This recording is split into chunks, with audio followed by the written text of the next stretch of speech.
ನಮಸ್ಕಾರ, ನಾನು ಪೃಥ್ವಿರಾಜ್ ಹಾರನಹಳ್ಳಿ. ಆಕೆ ಬೆರಳನ್ನ ತೋರಿಸಿದ್ಲು, ಈತ ಬಾನೆಟ್ ಹತ್ತಿದ. ಒಂದು ಸಾರಿಗಾಗಿ 5 ಜೈಲು ಪಾಲು. ಪೊಲೀಸರ ಎದುರು ಟೆಕ್ಕಿ ಹೇಳಿದ್ದೇನ್ ಗೊತ್ತಾ? ಕಾರು ಚಾಲಕರ ಬೀದಿ ಕಾಳಗ.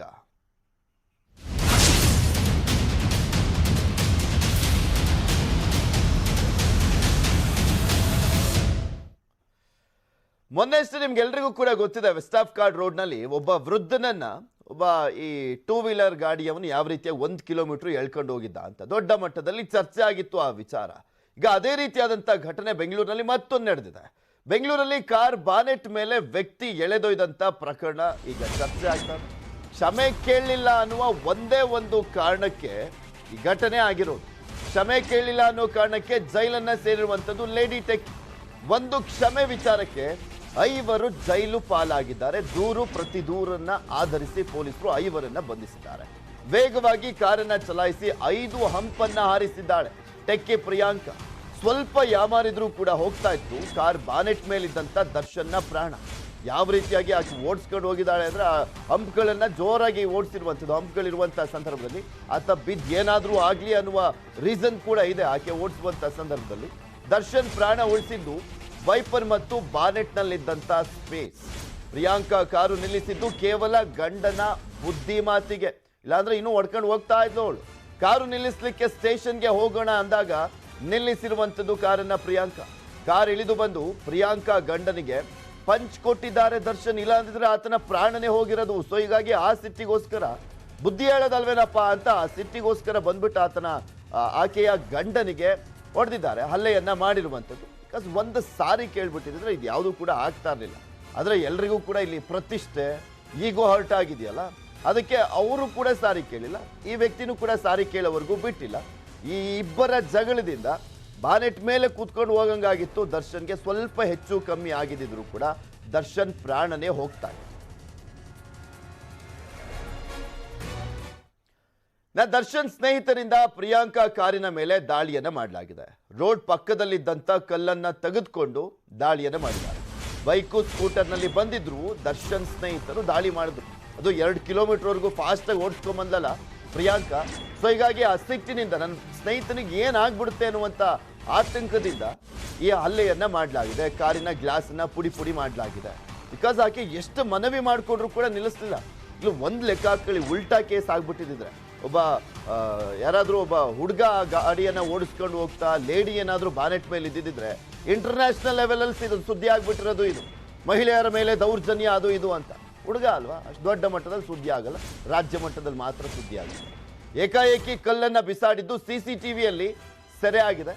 ಬೈಕ್ ಹಾಗೂ ಸ್ಕೂಟರ್ನಲ್ಲಿ ಬಂದಿದ್ದಂಥ ಇಬ್ಬರು ರಸ್ತೆ ಪಕ್ಕದಲ್ಲಿದ್ದಂಥ ದೊಡ್ಡ ಕಲ್ಲನ್ನು ತೆಗೆದುಕೊಂಡು ದಾಳಿಯನ್ನ ಮಾಡಿದ್ದಾರೆ. ತನ್ನ ಸ್ನೇಹಿತನಿಗೆ ಏನೋ ಆಗ್ಬಿಡುತ್ತೆ ಅನ್ನುವಂಥ ಭಯ ಕೂಡ ಇತ್ತು ಸ್ನೇಹಿತರು. ಸೊ ಹೀಗಾಗಿ ಆ ಕಾರಿನ ಮೇಲೆ ಕಲ್ಲು ತೂರಾಟ ಮಾಡಿದ್ದಾರೆ. ನಿಮಗೆ ತೋರಿಸ್ತಾ ಇದ್ದೀವಿ ದೃಶ್ಯಾವಳಿಗಳಲ್ಲಿ, ಗಮನಿಸ್ಬೋದು ನೀವು. ಆ ವೈಪರನ್ನು ಇಟ್ಕೊಂಡು ಯಾವ ರೀತಿಯಾಗಿ ಬ್ಯಾಲೆನ್ಸ್ ಮಾಡ್ಕೊಂಡು ಹೋಗಿದ್ದಾರೆ ದರ್ಶನ್ ಅಂತ. ಸಾರಿ ಕೇಳಬೇಕಾಗಿತ್ತು ಅಂತ ಅಲ್ಲಿ ಪೊಲೀಸರು ಕೂಡ ಬಂದಿದ್ರಂತೆ ಆ ಜಗಳ ಆಗುವಂಥ ಸಂದರ್ಭದಲ್ಲಿ. ಅದಾದ್ಮೇಲೆ ಸೀದಾ ಆಕೆ ಆ ಕಾರನ್ನು ಓಡಿಸ್ಕೊಂಡು ಹೋಗಿದ್ದಾಳೆ. ಒಂದು 5 ಹಂಪ್ ಸಿಕ್ಕಿದೆ ಆ ದಾರಿ 2 ಕಿಲೋಮೀಟರ್ ಅಂತರದ ಸಂದರ್ಭದಲ್ಲಿ. ಆ ಟೈಮ್ನಲ್ಲೂ ಕೂಡ ಫಾಸ್ಟಾಗಿ ಓಡಿಸ್ಕೊಂಡು ಹೋಗಿದ್ದಾಳೆ ಆ ಟೆಕ್ಕಿ ಪ್ರಿಯಾಂಕಾ. ಬಿದ್ದು ಏನಾದರೂ ಆಗಲಿ, ಸತ್ರ ಸಾಯ್ಲಿ ಅನ್ನುವ ರೀತಿಯಲ್ಲಿ ಓಡಿಸ್ಕೊಂಡು ಹೋಗಿರುವಂಥದ್ದು. ನೆಂಥ ಮನಸ್ಥಿತಿ ಇರೋಣ ಪ್ರಿಯಾಂಕಾ ನೋಡಿಗೆ. ಆತ ಸಾರಿ ಕೇಳಲಿಲ್ಲ ಅಂತ ಬಾನೆಟ್ ಮೇಲೆ ಹತ್ಕೊಂಡು ಕೂತ್ಕೊಂಡ. ಈಕೆ ನಾನು ಸಾರಿ ಕೇಳಲ್ಲ ಅನ್ಕೊಂಡು ಫುಲ್ ಫಾಸ್ಟಾಗಿ ಓಡಿಸ್ಕೊಂಡು ಹೋಗಿದ್ದಾಳೆ. ಅದಾದ್ಮೇಲೆ ಪಕ್ಕದಲ್ಲಿ ಕೂತ್ಕೊಂಡಿದ್ನಲ್ಲ ಗಂಡ ಪ್ರಮೋದ್ ಅನ್ನೋನು, ಅವ್ನು ಮನವಿ ಮಾಡ್ಕೊಂಡಿದ್ದಾನೆ, ಬೇಡಮ್ಮ ಸುಮ್ಮನೆ ಬೇರೆ ಕೇಸ್ ಆಗ್ಬಿಡುತ್ತೆ, ನಾವು ಪೊಲೀಸ್ ಸ್ಟೇಷನ್ಗೆ ಹೋಗೋಣ, ನಾವೇ ಇವ್ರ ಮೇಲೆ ಕೇಸ್ ಕೊಟ್ಬಿಡೋಣ, ಇವರೇ ಮಾಡಿ ತಪ್ಪು ಅನ್ನೋ ರೀತಿಯಲ್ಲಿ ಪ್ರಮೋದ್ ಪ್ರಿಯಾಂಕಾ ಗಂಡ ಆತ ಮನವಿ ಮಾಡ್ಕೊಂಡಂತ ಹಿನ್ನೆಲೆಯಲ್ಲಿ ಕಾರ್ ನಿಲ್ಸಿರೋದು. ಇಲ್ಲಾಂದ್ರೆ ಇನ್ನೊಂದು ಕತೆನೇ ಆಗೋಗ್ಬಿಟ್ಟಿರೋದು. ಇದು ಇನ್ನು ಎಷ್ಟು ಕಿಲೋಮೀಟರ್ ಹಿಂಗೆ ಹೋಗ್ತಿದ್ರೋ ಏನೋ ಗೊತ್ತಿಲ್ಲ. ಆಮೇಲೆ ಪೊಲೀಸ್ ಸ್ಟೇಷನ್ಗೆ ಹೋಗ್ಬಿಟ್ಟು ಈ ದರ್ಶನ್ ಅವ್ರ ಮೇಲೇನೆ ಕಂಪ್ಲೇಂಟ್ ಅನ್ನ ಕೊಟ್ಟಿದ್ದಾರೆ. ಆಮೇಲೆ ದರ್ಶನ್ ಕಡೆಯವರು ಹೋಗ್ಬಿಟ್ಟು ಕಂಪ್ಲೇಂಟ್ ಅನ್ನ ಕೊಟ್ಟಿದ್ದಾರೆ. ದೂರು ಪ್ರತಿ ದೂರು ಎರಡೂ ಕೂಡ ದಾಖಲಾದಂಥ ಹಿನ್ನೆಲೆಯಲ್ಲಿ 5ರನ್ನ ಬಂಧಿಸಲಾಗಿದೆ. ನಿಮಗೆ ಆ ದೃಶ್ಯಾವಳಿಗಳನ್ನ ತೋರಿಸ್ತಾ ಇದ್ದೀವಿ, ಗಮನಿಸ್ಬೋದು ನೀವು. ಒಂದು ಕಾರನ್ನ ಓಡಿಸ್ಕೊಂಡು ಹೋದಂಥ ಸಂದರ್ಭ, ಆಕೆನೆ ಪ್ರಿಯಾಂಕಾ ಅಂತ, ಆಕೆನೆ ಕಾರನ್ನ ಚಲಾಯಿಸ್ತಾ ಇದ್ದಿದ್ದಂಥದ್ದು. ಅದಾದಮೇಲೆ ದರ್ಶನ್ ಬಾನೆಟ್ ಮೇಲೆ ಹೋಗ್ತಾ ಇದ್ದಂಥ ದೃಶ್ಯಾವಳಿಯನ್ನು ಕೂಡ ನಿಮಗೆ ತೋರಿಸ್ತಾ ಇದ್ದೀವಿ. ದರ್ಶನ್ನ ಸ್ನೇಹಿತರು ಈ ಕಾರನ್ನು ನಂತರ ಫಾಲೋ ಮಾಡ್ಕೊಂಡು ಹೋಗಿದ್ದಾರೆ. ಈಗಾದ್ರೂ ಮಾಡಿ ಕಾರನ್ನ ನಿಲ್ಲಿಸಬೇಕು, ಇಲ್ಲಾಂದ್ರೆ ನನ್ನ ಸ್ನೇಹಿತನಿಗೆ ಏನಾಗ್ಬಿಡುತ್ತೋ ಏನೋ ಅನ್ನುವಂಥ ಆತಂಕದಲ್ಲಿ ಆ ಕಾರನ್ನ ಹಿಂದೆ ಹೋಗಿದ್ದಾರೆ ದರ್ಶನ್ನ ಸ್ನೇಹಿತರು. ಅದಾದ್ಮೇಲೆ ಕಾರನ್ನ ನಿಲ್ಲಿಸ್ಲಿಲ್ವಲ್ಲ, ಆ ಸಿಟ್ಟು ಬೇರೆ ಇತ್ತು. ಕಾರನ್ನ ನಿಲ್ಲಿಸ್ತಿದ್ದ ಹಾಗೆ ಕಲ್ ತಗೊಂಡು ಗ್ಲಾಸ್ ಅನ್ನ ಪುಡಿ ಪುಡಿ ಮಾಡಿದ್ದಾರೆ. ಅದಾದ್ಮೇಲೆ ದೂರು ಪ್ರತಿ ದೂರು ಆದ್ಮೇಲೆ ದರ್ಶನ್ ಸೇರಿದಂತೆ ದರ್ಶನ್ನ ಸ್ನೇಹಿತರು ಇನ್ನೊಂದು 3 ಜನ, ಅವರನ್ನು ಟೋಟಲ್ ಆಗಿ ದರ್ಶನ್ ಮತ್ತೆ ದರ್ಶನ್ ಸ್ನೇಹಿತರು ಸೇರಿ 4ರನ್ನ ಅರೆಸ್ಟ್ ಮಾಡಲಾಗಿದೆ. ಇನ್ನ ಕಾರನ್ನ ಚಲಾಯಿಸ್ಕೊಂಡು ಬಂದಂತ ಪ್ರಿಯಾಂಕಳನ್ನ ಕೂಡ ಅರೆಸ್ಟ್ ಮಾಡಲಾಗಿದೆ. ಟೋಟಲ್ ಆಗಿ ಈ ಒಂದು ಜಗಳದಲ್ಲಿ ಒಂದು ಸಾರಿ ಕೇಳಿಲ್ಲ ಅನ್ನುವ ಕಾರಣಕ್ಕೋಸ್ಕರ 5ರ ಬಂಧನ ಆಗಿದೆ. ನಿನ್ನೆ ನಡೆದಿದ್ದಂತ ಘಟನೆ ಇದು. ಆಲ್ರೆಡಿ ವೆಸ್ಟ್ ಆಫ್ ಕಾರ್ಡ್ ರೋಡ್ನಲ್ಲಿ ನಡೆದಿದ್ದಂಥ ಒಂದು ಅಮಾನವೀಯ ಘಟನೆ ಕೂಡ ನೀವು ಗಮನಿಸಿದ್ರಿ. ಒಬ್ಬ ವೃದ್ಧನನ್ನ ಯಾವ ರೀತಿಯಾಗಿ ಒಬ್ಬ 2 ವೀಲರ್ ಅವನು ಓಡಿಸ್ಕೊಂಡು ಹೋಗುವಂಥ ಸಂದರ್ಭದಲ್ಲಿ 1 ಕಿಲೋಮೀಟರ್ ಎಳ್ಕೊಂಡು ಹೋಗಿದ್ದ ಅಂತ, ಆ ಒಂದು ಘಟನೆ ಮಾಸುವ ಮುನ್ನವೇ ಈ ಘಟನೆ ನಡೆದಿದೆ.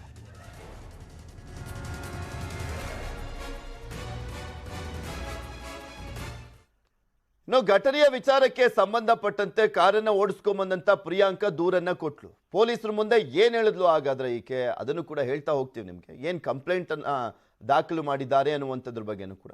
ಇಡೀ ಘಟನೆಯ ಸಂಬಂಧ ಕಾರು ಚಾಲಕಿ ಪ್ರಿಯಾಂಕಾ ಪೊಲೀಸರ ಬಳಿ ಏನ್ ಹೇಳಿದ್ರು ಅಂತ ನೋಡಿದಾದ್ರೆ ಅದರ ಹೈಲೈಟ್ಸ್ ಅನ್ನು ನಿಮಗೆ ತೋರಿಸ್ತಾ ಇದೀವಿ. ಈಗ ಪ್ರಿಯಾಂಕಾ ಹೇಳಿದ್ದೇನು ಅಂತ.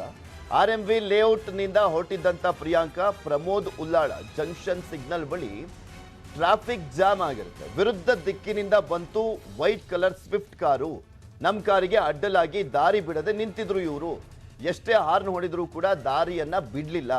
ಕಾರಿನಲ್ಲಿದ್ದಂಥವರಿಗೆ ಮಧ್ಯದ ಬೆರಳನ್ನ ತೋರಿಸಿದೆ ನಾನು. ಉಳ್ಳಾಲ ಕಡೆ ಹೋಗುವಾಗ ನಮ್ಮ ಕಾರು ಫಾಲೋ ಮಾಡಿದ್ರು ಇವ್ರ ಸ್ನೇಹಿತರು. ಗಾಬರಿಗೊಂಡಂತ ನನ್ನ ಪತಿ 112ಗೆ ಕರೆಯನ್ನ ಮಾಡಿದ್ರು. ಗಲಾಟೆ ಮಾಡಿ ನನ್ನ ಪತಿ ಮೇಲೆ ಹಲ್ಲೆಯನ್ನ ಮಾಡಿದ್ರು. ಸ್ಥಳಕ್ಕೆ ಪೊಲೀಸರು ಬಂದು ಠಾಣೆಗೆ ಬರುವಂತೆ ಹೇಳಿದ್ರು. ಆಗ ದರ್ಶನ್ ನನ್ನ ಕಾರಿಗೆ ಅಡ್ಡ ಬಂದು ನಿಂತ. ಆತನಿಗೆ ಭಯ ಪಡಿಸ್ಲಿಕ್ಕೆ ಕಾರನ್ನ ಮೂವ್ ಮಾಡಿದೆ.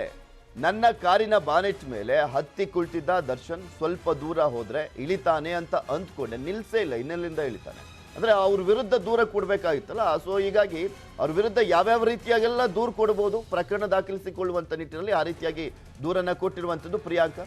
ದರ್ಶನ್ ಬಾನೆಟ್ ಮೇಲಿದ್ದಾಗ ಕಾರನ್ನ ಮೂವ್ ಮಾಡಿದೆ. ಶಾಂತಿ ನಿಕೇತನ ಬಳಿ ಕಾರು ನಿಲ್ಲಿಸಿದ್ದು ನಾನು.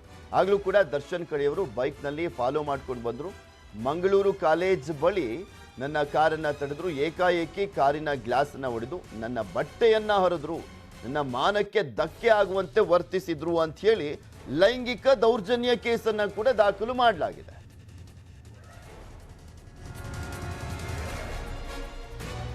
ದರ್ಶನ್ ವಿರುದ್ಧ ಕ್ರಮ ಕೈಗೊಳ್ಳುವಂತ ನಿಟ್ಟಿನಲ್ಲಿ ಏನೇನೆಲ್ಲ ಪ್ರಕರಣಗಳನ್ನ ದಾಖಲು ಮಾಡಬಹುದು ಆ ಪ್ರಕರಣಗಳನ್ನ ದಾಖಲು ಮಾಡಿಸಿದ್ದಾರೆ ಪ್ರಿಯಾಂಕಾ ಅವರು. ಪ್ರಮೋದ್ ಅವರು ದೂರನ್ನ ಕೊಟ್ಟಿದ್ದಾರೆ.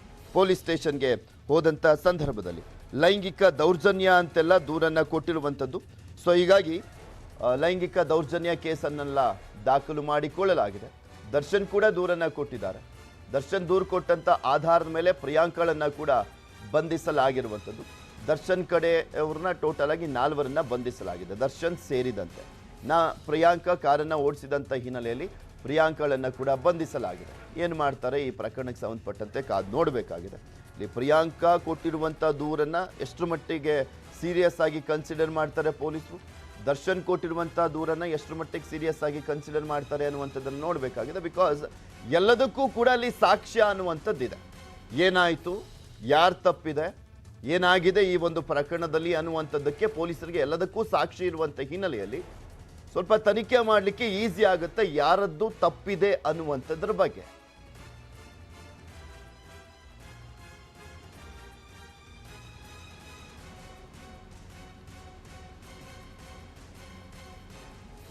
ಸಿನಿಮೀಯ ಶೈಲಿಯಲ್ಲಿ ನಡೆದಿರುವಂಥ ಘಟನೆ ಇದು. ನಾವು ಸಿನಿಮಾದಲ್ಲೆಲ್ಲ ನೋಡ್ತಿರ್ತೀವಲ್ಲ ಈ ರೀತಿಯಾದಂಥ ಘಟನೆಯನ್ನ.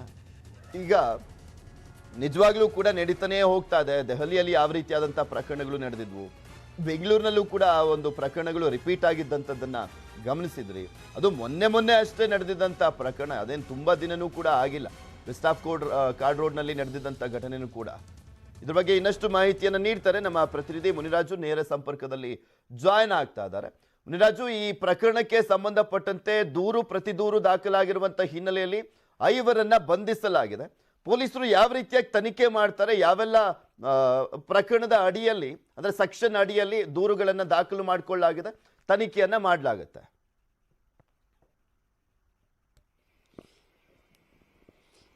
ಪೃಥ್ವಿ, ಏನು ನಿನ್ನೆ ನಡೆದ ಒಂದು ಘಟನೆ ಬಗ್ಗೆ ಈಗಾಗಲೇ ಜ್ಞಾನ ಭಾರತಿ ಪೊಲೀಸ್ ಠಾಣೆಯಲ್ಲಿ ಎರಡೂ ಕಡೆಯಿಂದ ಎಫ್ಐಆರ್ ಅನ್ನ ದಾಖಲು ಮಾಡಿಕೊಂಡು ಎರಡು ಕಡೆ ಪ್ರಿಯಾಂಕಾ ಮತ್ತೆ ಆತನ ಗಂಡ ಮತ್ತೆ ಅದೇ ರೀತಿ ಆಪೋಸಿಟ್ ಇದ್ದಂತ ದರ್ಶನ್ ಮತ್ತೆ ಆತನ ಸ್ನೇಹಿತರ ಮೇಲೆ ಒಂದು ಎಫ್ಐಆರ್ ಅನ್ನ ದಾಖಲು ಮಾಡಿಕೊಂಡು ಒಂದು ವಿಚಾರಣೆ ಮಾಡಿದ್ದಾರೆ.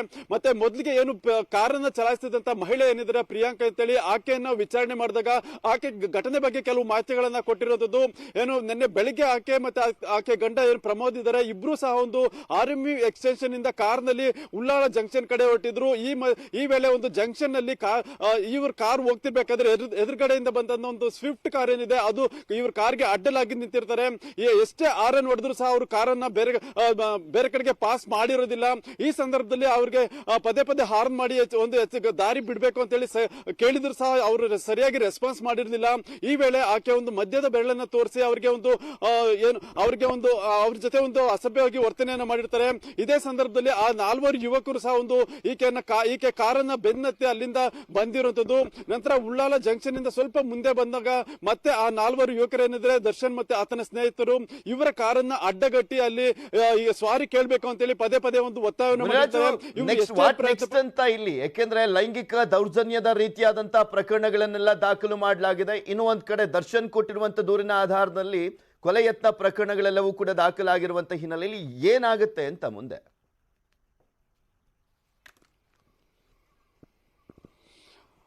ಪೃಥ್ವಿ, ಈಗಾಗಲೇ ಪ್ರಿಯಾಂಕಾ ಅವರು 354 ಕೇಸನ್ನ ಸೆಕ್ಷನ್ ಅಡಿಯಲ್ಲಿ ಒಂದು ಕೇಸನ್ನ ದಾಖಲು ಮಾಡಿದ್ದಾರೆ. ಈಗ ಆ ಒಂದು ಸೆಕ್ಷನ್ ಅಡಿಯಲ್ಲಿ ದರ್ಶನ್ ಮತ್ತೆ ಆತನ 4 ಸ್ನೇಹಿತರನ್ನ ಬಂಧನ ಮಾಡಿದ್ದಾರೆ. ಆದ್ರೆ ಈ ಒಂದು ಪ್ರಕರಣದಲ್ಲಿ ಮಹಿಳೆ ಜೊತೆ ಒಂದು ಅಸಭ್ಯವಾಗಿ ವರ್ತನೆ ಮಾಡಿ ಆಕೆ ಒಂದು ಗೌರವಕ್ಕೆ ಒಂದು ಹಾನಿ ಉಂಟು ಮಾಡಿದ ಮಾನಹಾನಿ ಉಂಟು ಮಾಡಿದ್ದಾರೆ ಅಂತೇಳಿ ಈಗ ಪೊಲೀಸರು ಎಫ್ಐಆರ್ ಅನ್ನು ದಾಖಲು ಮಾಡಿ ಈಗ ಅವರನ್ನು ಸಹ ಅರೆಸ್ಟ್ ಮಾಡಿದ್ದಾರೆ. ಮತ್ತೆ ದರ್ಶನ್ ಸಹ ಒಂದು ಕಾರಿನ ಮೇಲೆ ಒಂದು ವ್ಯಕ್ತಿ ಕೂತಿದ್ರು ಸಹ ಒಂದು ಅವ್ರಿಗೆ ಪ್ರಾಣ ಹಾನಿ ಆಗೋ ತರವಾಗಿ ಒಂದು ಕಾರನ್ನ ಚಲಾಯಿಸಿರೋ ಒಂದು ಆರೋಪದ ಮೇಲೆ ಅವ್ರ ಮೇಲೆ ಸಹ ಒಂದು 307 ಕೇಸನ್ನ ದಾಖಲು ಮಾಡಿರೋದು. ಈಗ ಎರಡೂ ಪ್ರಕರಣಗಳಲ್ಲಿ ಒಂದು ಪೊಲೀಸರು ಅವರನ್ನ ಬಂಧನ ಮಾಡಿದರೆ. ಮತ್ತೆ ಅವರ ಕ್ಷುಲ್ಲಕ ವಿಚಾರಕ್ಕೆ ಉಂಟಾದಂತ ಈ ಒಂದು ಗಲಾಟೆಯಿಂದಾಗಿ ಈಗ ಎರಡೂ ಕಡೆಯಿಂದ ಇಬ್ಬರನ್ನು ಸಹ ಅರೆಸ್ಟ್ ಮಾಡಿ ಈಗ ಅವರನ್ನ ಜೈಲಿಗೆ ಕಳಿಸುವಂತ ಕೆಲಸವನ್ನು ಸಹ ಪೊಲೀಸರು ಮಾಡ್ತಾ ಇದ್ದಾರೆ. ಸಣ್ಣ ವಿಚಾರಕ್ಕೆ ಉಂಟಾದಂತ ಈ ಒಂದು ಗಲಾಟೆ ಒಂದು ದೊಡ್ಡ ಮಟ್ಟಕ್ಕೆ ಒಂದು ಹೋಗಿರುವಂತದ್ದು. ಮತ್ತೆ ಈಗಾಗಲೇ ಇಬ್ರು ಸಹ ಒಂದು ಒಳ್ಳೆ ಕೆಲಸಗಳಿದ್ದಂತವರು ಮಹಿಳೆ ಏನಿದ್ರೆ ಅವರು ಒಂದು ಖಾಸಗಿ ಕಂಪನಿಯಲ್ಲಿ ಒಬ್ಬ ಸಾಫ್ಟ್ವೇರ್ ಇಂಜಿನಿಯರ್ ಆಗಿ ಕೆಲಸ ಮಾಡ್ತಾ ಇರ್ತಾರೆ. ಮತ್ತೆ ದರ್ಶನ್ ಅಲ್ಲೇ ಒಂದು ಸ್ಥಳೀಯವಾಗಿ ಒಂದು ಐಸ್ ಕ್ರೀಮ್ ಪಾರ್ಲರ್ ಅನ್ನ ನಡೆಸ್ತಾ ಇದ್ರು. ಆದ್ರೆ ಸಣ್ಣ ಒಂದು ಸ್ವಾರಿಯನ್ನ ಕೇಳಬೇಕು ಅನ್ನೋ ಒಂದು ವಿಚಾರದಲ್ಲಿ ಇಬ್ರು ಸಹ ಪಟ್ಟು ಬಿಡದ ಹಿನ್ನೆಲೆಯಲ್ಲಿ ಈಗ ಅವ್ರ ಮೇಲೆ ಒಂದು 2 ಪ್ರತ್ಯೇಕ ಪ್ರಕರಣಗಳು ದಾಖಲಾಗಿ ಈಗ ಅವರನ್ನ ಪೊಲೀಸರು ಜೈಲಿಗೆ ಕಳಿಸುವಂತ ಕೆಲಸವನ್ನ ಮಾಡ್ತಾ ಇದ್ದಾರೆ. ಪೃಥ್ವಿ, ಓಕೆ, ಥ್ಯಾಂಕ್ ಯು ಮುನಿರಾಜು ನಿಮ್ಮೆಲ್ಲ ಮಾಹಿತಿಗಾಗಿ.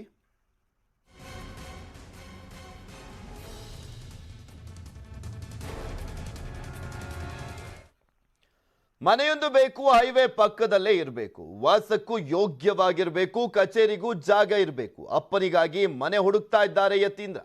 ಸಿದ್ದರಾಮಯ್ಯ ಕೋಲಾರದಲ್ಲಿ ಸಿದ್ದು ಮನೆ.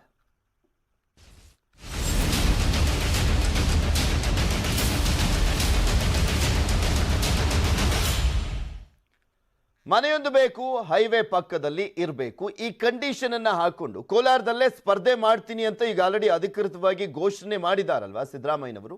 ಸೊ ಹೀಗಾಗಿ ಕೋಲಾರದಲ್ಲಿ ಮನೆಯನ್ನ ಹುಡುಕಲಾಗ್ತಾ ಇದೆ. ಅದಕ್ಕೆ ಯಾವ್ಯಾವ ರೀತಿಯಾದಂಥ ಪ್ಲಾನ್ಗಳು ಬೇಕು, ಯಾವ ರೀತಿಯಾಗಿರಬೇಕು ಮನೆ, ಎಲ್ಲಿರಬೇಕು ಮನೆ, ಎಲ್ಲದ್ರ ಬಗ್ಗೆನೂ ಕೂಡ ಒಂದು ಸೂಚನೆಯನ್ನ ಕೊಡಲಾಗಿದೆ. ನನಗೆ ವಾಸಕ್ಕೆ ಜಾಗ ಇರಬೇಕು, ಕರೆಕ್ಟಾಗಿ ಕಾರ್ಯಕರ್ತರಿಗೂ ಕೂಡ ಜಾಗ ಇರಬೇಕು, ನನಗೆ ಮಾತ್ರ ಅಲ್ಲ, ಮನೆಯಲ್ಲೇ ಕಚೇರಿ ತೆರೆಯುವಂತಿರಬೇಕು ಅನ್ನುವಂಥ ಕಂಡೀಷನ್ ಇದೆ ಸಿದ್ದರಾಮಯ್ಯನವರ ಮನೆ ಮತ್ತೆ ಕಚೇರಿಯನ್ನ ತೆರೆಯುವಂತ ವಿಚಾರಕ್ಕೆ ಸಂಬಂಧಪಟ್ಟಂತೆ. ಸ್ಪರ್ಧೆಗೆ ಸಿದ್ಧರಾಗಿದ್ದಾರೆ ಸಿದ್ದರಾಮಯ್ಯನವರು. ಹೈಕಮಾಂಡ್ ಒಪ್ಪಿದ್ರೆ ಅಧಿಕೃತ ಘೋಷಣೆ ಅಷ್ಟೇ ಬಾಕಿ. ಹೈಕಮಾಂಡ್ ಒಪ್ಕೊಳ್ಳುತ್ತೆ. ಸಿದ್ದರಾಮಯ್ಯನವರು ಎಲ್ಲಿಂದ ಸ್ಪರ್ಧೆ ಮಾಡಬೇಕು ಅನ್ನುವಂಥದ್ದು ಬಗ್ಗೆ ಅವರು ತಿಳಿಸಬೇಕಾಗಿತ್ತು, ತಿಳಿಸಿದ್ದಾರೆ. ಕೋಲಾರದಲ್ಲಿ ಮನೆಯನ್ನ ಹುಡುಕ್ತಾ ಇದ್ದಾರೆ ಸಿದ್ದರಾಮಯ್ಯ. ಸಿದ್ದು ಸೂಚನೆಯಂತೆ ಮನೆಯನ್ನ ಹುಡುಕ್ತಾ ಇರುವಂಥದ್ದು ಕಾಂಗ್ರೆಸ್ನ MLC ಆಗಿರುವಂತ ಅನಿಲ್ ಕುಮಾರ್ ಅವರು. ಸಿದ್ದರಾಮಯ್ಯನವರಿಗೆ ಕಾರ್ಯಕರ್ತರಿಗೆ ಸರಿ ಹೊಂದುವಂತೆ ಎಲ್ಲಿದೆ ಮನೆ ಅದನ್ನ ಹುಡುಕ್ತಾ ಇದ್ದಾರೆ ಅವರು. ಸಿದ್ದರಾಮಯ್ಯ ಸೂಚನೆ ಮೇರೆಗೆ ಮನೆ ಹುಡುಕಾಟ KHP ಬಡಾವಣೆ, ಬೈರೇಗೌಡ ಬಡಾವಣೆಯಲ್ಲಿ ಕೋಲಾರದಲ್ಲಿರುವಂಥದ್ದು ಹುಡುಕಾಟವನ್ನು ಮಾಡಲಾಗ್ತಾರೆ. ಹೊರವಲಯದ ಚೊಕ್ಕ ಕಲ್ಯಾಣ ಮಂಟಪದಲ್ಲೇ ಕಚೇರಿಗೂ ಕೂಡ ಪ್ಲಾನ್ ಅನ್ನು ಮಾಡಿಕೊಳ್ಳಲಾಗಿದೆಯಂತೆ. ಅಪ್ಪನ ಸ್ಪರ್ಧೆಗೆ ಮನೆ ಕಚೇರಿ ಮಾಡುವಂತ ಹೊಣೆ ಯತೀಂದ್ರ ಅವರ ಹೆಗಲಿಗೆ. ಜನವರಿ 23ರಂದು ಕೋಲಾರಕ್ಕೆ ಆಗಮಿಸಲಿದೆ ಕಾಂಗ್ರೆಸ್ನ ಪ್ರಜಾಧ್ವನಿ ಬಸ್ ಯಾತ್ರೆ. ಅಂದೇ ಮನೆಯನ್ನ ಫೈನಲ್ ಮಾಡೋದಾಗಿ ಹೇಳಿದ್ದಾರಂತೆ ಸಿದ್ದರಾಮಯ್ಯನವರು. ನೀವು ಯಾವುದು ಅಂತ ಹುಡುಕಿಟ್ಟಿರಿ, ನಾನು ಬಂದು ಅದನ್ನು ಫೈನಲ್ ಮಾಡ್ತೀನಿ ಅಂತ ಸಿದ್ದರಾಮಯ್ಯನವರು ಹೇಳಿದ್ದಾರೆ. ಮನೆ ಮತ್ತು ಆಫೀಸ್ ಮಾಡಬೇಕು ಅಂತ ಹೇಳಿದ್ದಾರೆ. ಅವರು ಸಾಧ್ಯವಾದ ಮಟ್ಟಿಗೆ ಹೈವೇಗೆ ಹತ್ತಿರದಲ್ಲಿರಬೇಕು ಅಂತ ಹೇಳಿದ್ದಾರೆ. ಹಂಗಾಗಿ ಹೈವೇಗೆ ಹತ್ತಿರ ಅಂತಂದರೆ ಅದು ಜಯನಗರ ಮತ್ತು ಬೈರೇಗೌಡ ಲೇಔಟು ಮತ್ತು ಆ ಕಡೆ ಚೌಡೇಶ್ವರಿ ನಗರ ಈ ಭಾಗದಲ್ಲಿ ಹುಡುಕ್ತಾ ಇದ್ದೀವಿ. ಇನ್ನೂ ಕೂಡ ಸೂಕ್ತವಾದ ಮನೆ ಸಿಗಬೇಕು. ಸಿಕ್ಕಿದಾದ್ಮೇಲೆ ನಿಮಗೆಲ್ಲ ಮಾಹಿತಿ ಕೊಡ್ತೀವಿ.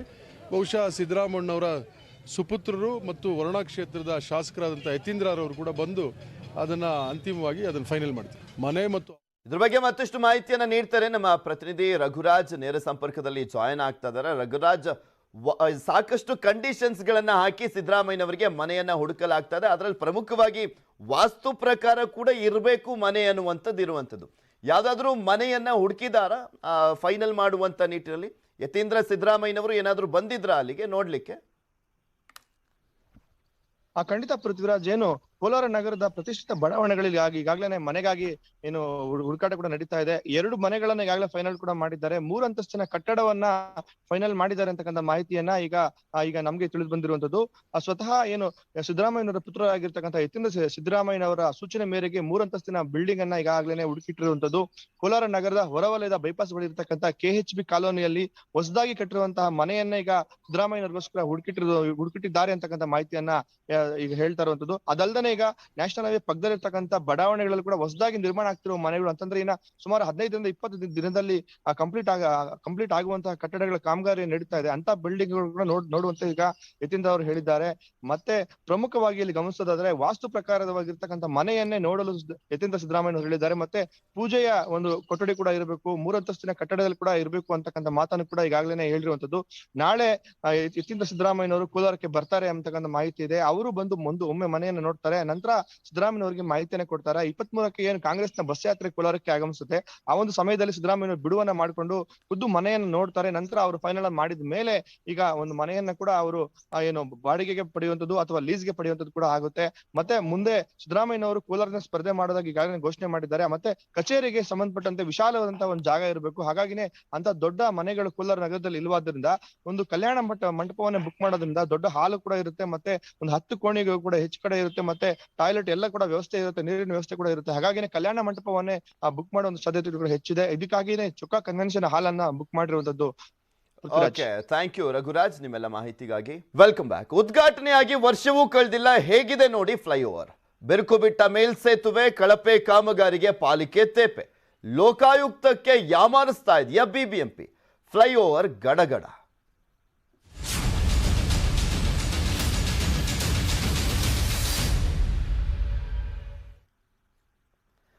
ಕಳಪೆ ಕಾಮಗಾರಿ ಭ್ರಷ್ಟಾಚಾರದಲ್ಲಿ ಎತ್ತಿದ ಕೈ ಅಂದ್ರೆ ಬಿಬಿಎಂಪಿಯ ಮತ್ತೊಂದು ಅಸಲಿ ಮುಖ ಹೊರಗೆ ಬರ್ತಾರೆ. ಇದು ಕಳಪೆ ಕಾಮಗಾರಿ. ಕೋಟಿ ಖರ್ಚು ಮಾಡಿದಂತ ಫ್ಲೈಓವರ್ನಲ್ಲಿ ಬಿರುಕು ಬಿಟ್ಟಿರುವಂಥದ್ದು. ಸಾಕಷ್ಟು ಕಡೆ ಇದೇ ರೀತಿಯಾದಂಥ ಕಳಪೆ ಕಾಮಗಾರಿಯನ್ನ ಮಾಡುತ್ತೆ. ಕಳಪೆ ಕಾಮಗಾರಿಯಲ್ಲಿ ಎತ್ತಿದ ಕೈ ಬಿಬಿಎಂಪಿ. ಈಗ ಇನ್ನೊಂದು ಗೊತ್ತಾಗ್ತಾ ಇದೆ, ಪಾಲಿಕೆಯ ಕಳಪೆತನ ವಿರುದ್ಧ ಲೋಕಾಯುಕ್ತಕ್ಕೆ ದೂರನ್ನ ಕೊಡಲಾಗಿತ್ತು. ರಬ್ಬರು ಮರದ ಚಕ್ಕೆಗಳ ಮೂಲಕ ಸಿಮೆಂಟ್ ಹೋಲ್ಡಿಂಗ್ಗಳಿಗೆ ರಕ್ಷಣೆಯನ್ನ ಮಾಡಲಾಗಿತ್ತು. ಉದ್ಘಾಟನೆಯಾಗಿ ವರ್ಷದಲ್ಲೇ ಬಿರುಕು ಬಿಟ್ಟಿರುವಂಥದ್ದು ಮಂಜುನಾಥ ನಗರ ಮೇಲ್ಸೇತುವೆ. ಕಿತ್ತು ಬರ್ತಾ ಇದೆ ಹೋಲ್ಡಿಂಗ್ ಬ್ಲಾಕ್, ಬಿರುಕು ಬಿಟ್ಟಿದೆ ಮೇಲ್ಸೇತುವೆ. ರಾಜಾಜಿನಗರದಿಂದ ಮಾಗಡಿ ವಿಜಯನಗರಕ್ಕೆ ಸಂಪರ್ಕ ಕಲ್ಪಿಸುವಂತ ಮೇಲ್ಸೇತುವೆ ಅದು. ಕಳಪೆ ಕಾಮಗಾರಿ ವಿರುದ್ಧ ಸಾಮಾಜಿಕ ಕಾರ್ಯಕರ್ತರಿಂದ ಲೋಕಾಯುಕ್ತಕ್ಕೆ ದೂರನ್ನ ಕೊಡಲಾಗಿತ್ತು. ಇದೀಗ ತೇಪೆ ಹಚ್ಚಿ ಲೋಕಾಯುಕ್ತಕ್ಕೆ ತಪ್ಪು ಮಾಹಿತಿಯನ್ನ ನೀಡಿದ್ದಾರೆ ಬಿಬಿಎಂಪಿ ಅವರು. ಇದೇನು ಹೊಸದಲ್ಲ ಬಿಬಿಎಂಪಿಗೆ. PMO ಕಚೇರಿನ ಯಾಮಾರಿಸಿದ್ದಾರೆ ಇವರು. PMO ಅಂದ್ರೆ ಪ್ರಧಾನಮಂತ್ರಿಗಳು ಬಂದಂತ ಸಂದರ್ಭದಲ್ಲಿ ಗುಂಡಿ ಬಿದ್ದಿತ್ತು ಕಳಪೆ ಕಾಮಗಾರಿಯಿಂದಾಗಿ. PMO ಕಚೇರಿಯಿಂದ ನೋಟಿಸ್ ಕೊಡಲಾಗಿತ್ತು, ಯಾಕೆ ಹೀಗಾಯ್ತು ಅಂತ. ಇಲ್ಲ, ಆ ರೀತಿಯಾಗಿ ಏನೂ ಆಗಿಲ್ಲ ಅಂತ PMO ಕಚೇರಿ ಯಾಮಾರಿಸಿದವ್ರಿಗೆ ಲೋಕಾಯುಕ್ತಕ್ಕೆ ಯಾಮಾರಿಸೋದು ಏನು ದೊಡ್ಡ ವಿಚಾರನ? ಯಾಮಾರಿಸೋದ್ರಲ್ಲಿ ನಂಬರ್ 1 ಬಿಬಿಎಂಪಿ ಅವರು. ಹಾಕಿದ್ದ ಸಿಮೆಂಟ್ ಕೈಯಲ್ಲಿ ಕೆರೆದ್ರೆ ಹಾಗೆ ಕುಸಿದು ಬೀಳ್ತಾ ಇದೆ. ಬಿಸಿಲಿಗೆ ಬಿರುಕು ಬಿಟ್ಟಿದೆ ಅಂತ ಲೋಕಾಯುಕ್ತಕ್ಕೆ ಸಬೂಬನ್ನ ನೀಡಿದ್ದಾರೆ ಬಿಬಿಎಂಪಿ ಅವರು. ಗುತ್ತಿಗೆದಾರರನ್ನ ರಕ್ಷಣೆ ಮಾಡಲಾಗ್ತಾ ಇದೆ ಅಂತ ಪಾಲಿಕೆ ವಿರುದ್ಧ ಆರೋಪವನ್ನ ಮಾಡಲಾಗ್ತದೆ. ಗುತ್ತಿಗೆದಾರರನ್ನ ಯಾಕೆ ರಕ್ಷಣೆ ಮಾಡ್ತಾರೆ? ಕಮಿಷನ್ ಪಡ್ಕೊಂಡಿರ್ತಾರೆ, ಅವರಿಂದ ಇಷ್ಟು ಪರ್ಸೆಂಟೇಜ್ ಅಂತ ಪಡ್ಕೊಂಡಿರ್ತಾರೆ, ರಕ್ಷಣೆ ಮಾಡಲೇಬೇಕಲ್ಲ, ಇಲ್ಲಾಂದ್ರೆ ಇವ್ರ ಬುಡಕ್ಕೆ ಬಂದು ಬೀಳುತ್ತೆ.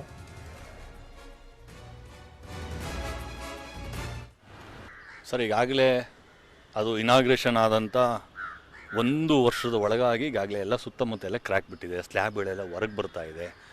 ಆ ಕ್ರ್ಯಾಕ್ ಆಗಿರುವಂಥ ಜಾಗಕ್ಕೆ ಈ PVC ಪೈಪನ್ನು ಹಾಕುವಂಥ ಒಂದು ಆ ಲಪ್ಪಗಳನ್ನು ಹಾಕಿ ಅದ್ರ ಮೇಲೆ ಪೇಂಟ್ ಮಾಡುವಂಥ ಕೆಲಸ ಆಗಿದೆ. ಸರಿಯಾದ ರೀತಿಯಲ್ಲಿ ಕಾಮಗಾರಿ ಸಂಪೂರ್ಣವಾಗಿ ಅದು ಕಳಪೆ ಕಾಮಗಾರಿಯಿಂದ ಬಂದಿದೆ. ಈಗಾಗಲೇ ಲೋಕಾಯುಕ್ತ ಸಹ ದೂರು ಕೊಟ್ಟಿದ್ದೀನಿ, ಲೋಕಾಯುಕ್ತ ತನಿಖೆ ಆಗ್ತಾಯಿದೆ.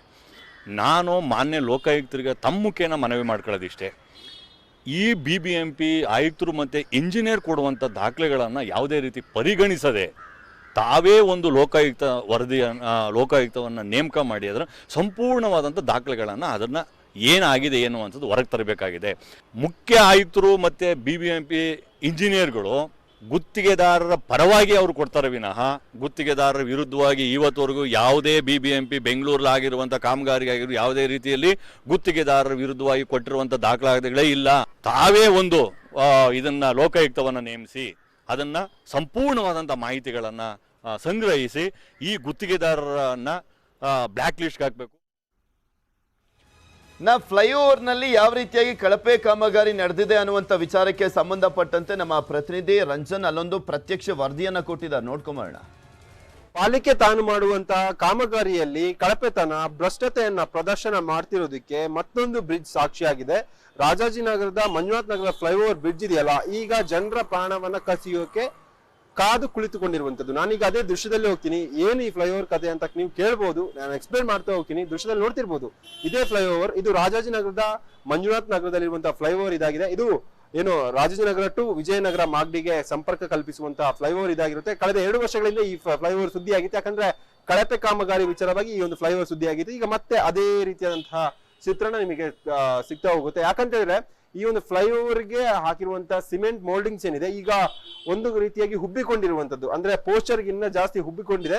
ದೃಶ್ಯದಲ್ಲಿ ನೋಡ್ತಿರ್ಬೋದು. ಜೊತೆಗೆ ಈ ಫ್ಲೈಓವರ್ಗೆ ಈ ರಬ್ಬರ್ ಗಮ್ಮಿಂಗ್ ಅನ್ನ ಹಾಕಿ ಏನು ಬ್ಲಾಕ್ ಮಾಡಿರುವಂತದ್ದು ನೋಡ್ತಿರ್ಬೋದು. ಈ ರಬ್ಬರ್ ಗಮ್ಮಿಂಗ್ ಹಾಕಿದಾರಲ್ಲ, ಇದು ಈಗ ಕೈಯಲ್ಲಿ ನಾನು ಬೇಕಾದ್ರೆ ಕಿತ್ತು ತೆಗಿಬಹುದು ನೋಡಿ.